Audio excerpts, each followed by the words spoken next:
Ayat hari ini adalah Markus 8, ayat 14 sampai 21. Mari kita baca bersama. Kemudian ternyata murid-murid Yesus lupa membawa roti, hanya sebuah saja yang ada pada mereka dalam perahu. Lalu Yesus memperingatkan mereka katanya, "Berjaga-jagalah dan awaslah terhadap ragi orang Farisi dan ragi Herodes." Maka mereka berpikir-pikir dan seorang berkata kepada yang lain, "Itu dikatakannya karena kita tidak mempunyai roti." Dan ketika Yesus mengetahui apa yang mereka perbincangkan, ia berkata, "Mengapa kamu memperbincangkan soal tidak ada roti? Belum juga kamu faham dan mengerti? Telah degilkah hatimu? Kamu mempunyai mata, tidakkah kamu melihat, dan kamu mempunyai telinga, tidakkah kamu mendengar? Tidakkah kamu ingat lagi, pada waktu aku memecah-mecahkan 5 roti untuk 5.000 orang itu, berapa bakul penuh potongan-potongan roti kamu kumpulkan?" Jawab mereka, 12 bakul. "Dan pada waktu 7 roti untuk 4.000 orang itu, berapa bakul penuh potongan-potongan roti kamu kumpulkan?" Jawab mereka, 7 bakul. Lalu katanya kepada mereka, "Masihkah kamu belum mengerti? Amin." Jemaat yang terkasih, saya memberkati Anda semua agar anugerah Tuhan menyertai Anda. Seperti yang kita baca hari ini, perikop ini dimulai di sebuah ruang yang sangat sempit. Di dalam sebuah perahu kecil di atas Danau Galilea. Di dalam perahu itu, ada Yesus dan para muridnya. Waktu bersama Yesus ini seharusnya menjadi waktu yang sangat membahagiakan, tetapi masalah datang dengan cepat. Para murid lupa membawa roti. Masalah pun datang karena hanya ada satu roti yang merupakan satu-satunya makanan mereka. Ketika masalah ini terungkap, pandangan para murid hanya tertuju pada satu hal. Siapa yang tidak menyiapkannya? Apa yang akan kita lakukan selanjutnya? Siapa akan makan berapa banyak? Dalam pikiran mereka, pasti ada banyak perhitungan dan kekhawatiran dalam pandangan mereka. Karena kekurangan selalu membuat hati kita menjadi sempit. Pada saat itu, Yesus berkata, ini adalah firman dari ayat 15. "Berjaga-jagalah dan awaslah terhadap ragi orang Farisi dan ragi Herodes." Amin. Jika kita hanya melihat situasinya, para murid sedang khawatir dan cemas karena kenyataan bahwa hanya ada satu roti, tetapi Yesus tiba-tiba membicarakan tentang ragi. Ini terasa seolah-olah tidak sesuai dengan situasi ini. Maka timbullah pertanyaan seperti ini. Mengapa Yesus tidak mengatakan kepada para murid untuk tidak khawatir, bahwa dia bersama mereka, atau bahwa dia akan membuat roti untuk mereka, tetapi malah secara khusus berbicara tentang ragi? Kita biasanya berpikir seperti ini, bahwa ketika masalah muncul, cara tercepat adalah dengan menyelesaikannya secara langsung. Jika tidak ada roti, sepertinya cukup dengan memberikan satu roti lagi. Dan jika ada kekhawatiran, sepertinya cukup dengan memberikan penghiburan dan kedamaian. Namun, hari ini Tuhan tidak memperbaiki situasi mereka. Mengapa? Sebenarnya, masalah para murid bukanlah jumlah roti, melainkan cara mereka memandang roti itu. Fakta bahwa hanya ada satu roti telah memenuhi pikiran dan hati mereka. Meskipun pribadi yang telah memberi makan ribuan orang sebanyak 2 kali ada di dalam perahu, tepat di samping mereka, para murid tidak dapat memandang kepada Tuhan. Dengan kata lain, para murid saat ini hanya memiliki pandangan yang terpaku pada satu roti. Itulah sebabnya Yesus tidak memperbaiki situasinya terlebih dahulu. Sebaliknya, dia menggoyahkan standar mereka dan berkata, awaslah terhadap ragi. Sekarang, melalui perikop hari ini, mari kita selidiki apa ragi ini. Dan makna apa yang terkandung dalam firman Tuhan? Awaslah terhadap ragi. Ragi yang disebutkan Yesus dalam perikop hari ini, seperti yang Anda tahu, ragi memiliki sifat mengkhamirkan roti. Meskipun dalam jumlah yang sangat kecil, ragi inilah yang mengkhamirkan seluruh adonan. Yesus berkata untuk berhati-hati terhadap ragi itu. Ini karena ciri khas ragi adalah meresap. Ragi mengkhamirkan adonan dengan meresap secara perlahan. Dengan kata lain, ragi memiliki ciri khas mengubah bentuk dan wujudnya secara perlahan, bukan secara terang-terangan. Namun ketika Yesus memperingatkan untuk berhati-hati terhadap ragi semacam ini, dia menyebutkan 2 jenis ragi, yaitu ragi orang Farisi dan ragi Herodes. Pertama, apa itu ragi orang Farisi yang disebutkan Yesus? Jawabannya dapat ditemukan dengan melihat Markus pasal 8, ayat 11 hingga 12 sebelumnya. Dalam perikop itu, terdapat adegan di mana orang-orang Farisi datang kepada Yesus untuk mencobainya. Mereka meminta Yesus untuk menunjukkan lebih banyak tanda dari surga. Meskipun mereka telah melihat banyak mukjizat, mereka berkata, tunjukkan lebih banyak lagi, kami selalu merasa kurang, tunjukkan bukti yang lebih pasti.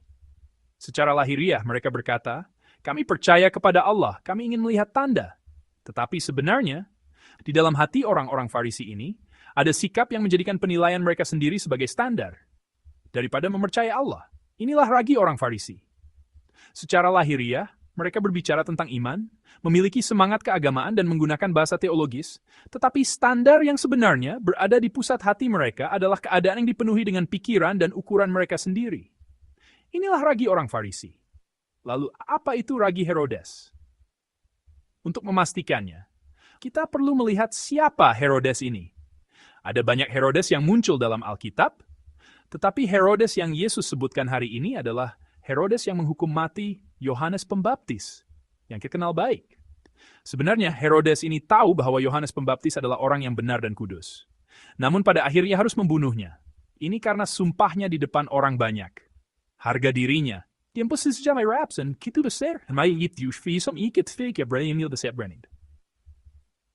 Dalam istilah modern, ini akan terlihat seperti ini. Di dalam gereja, mereka berkata, Tuhan, Tuhan.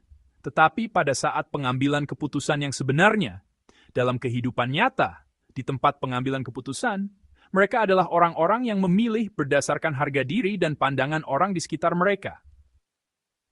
Itulah yang bisa disebut ragi Herodes. Sikap menunda kehendak Allah jauh-jauh karena pandangan orang sekitar itu penting. Itulah ragi Herodes.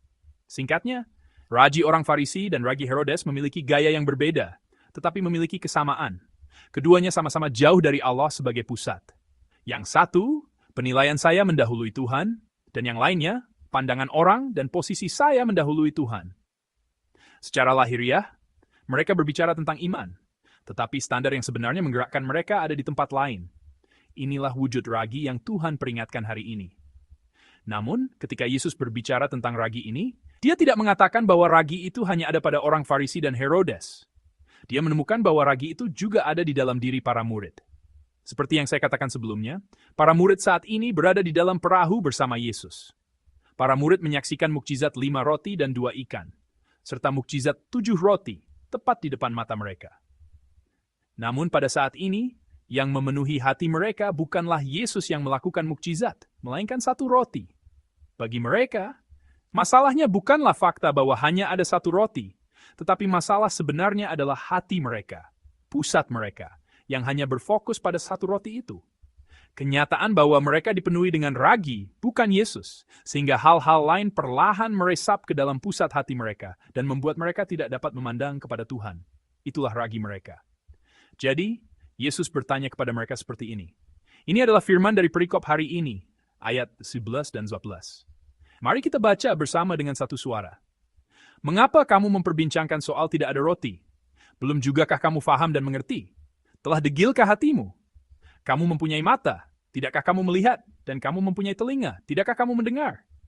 Tidakkah kamu ingat lagi? Amin. Firman Tuhan ini bukanlah teguran yang berbunyi, mengapa kamu tidak membawa lebih banyak roti? Inti dari firman Tuhan ini adalah, siapakah yang sedang kamu pegang saat ini? Yesus, setelah pertanyaannya, mengingatkan kembali para murid akan peristiwa 5 roti dan 7 roti. Pertanyaannya adalah, pada waktu aku memecah-mecahkan 5 roti untuk 5.000 orang itu, berapa bakul penuh potongan-potongan roti kamu kumpulkan?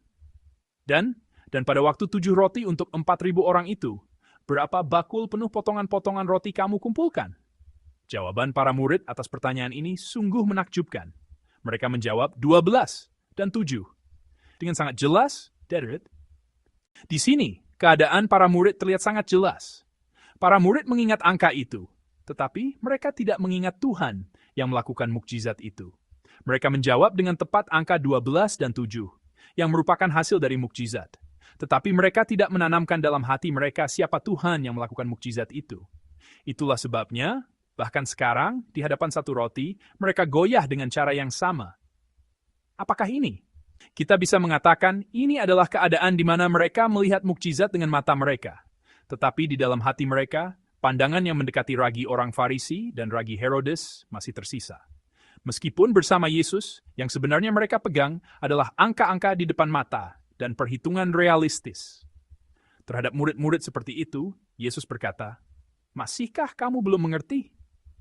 Di dalam firman Tuhan ini, terkandung bukan hanya keputusasaan, tetapi juga kemungkinan pemulihan. Karena kata masihkah bukan berarti semuanya sudah berakhir. Ungkapan masihkah bisa dikatakan mengandung hati Tuhan yang berkata, "Aku ingin kamu mengerti sekarang juga." Saudara-saudari yang terkasih, kita juga memiliki kenyataan satu roti seperti para murid ini. Bagi sebagian orang, itu bisa jadi saldo rekening bank atau nilai dan masa depan anak-anak. Bagi yang lain, itu bisa jadi hasil pemeriksaan kesehatan, hubungan antar manusia, atau posisi di tempat kerja dan bisnis. Semua itu adalah kenyataan yang benar-benar ada. Itu adalah masalah-masalah yang tidak bisa diabaikan dan tidak boleh diabaikan. Namun ada sesuatu yang firman hari ini tunjukkan kepada kita.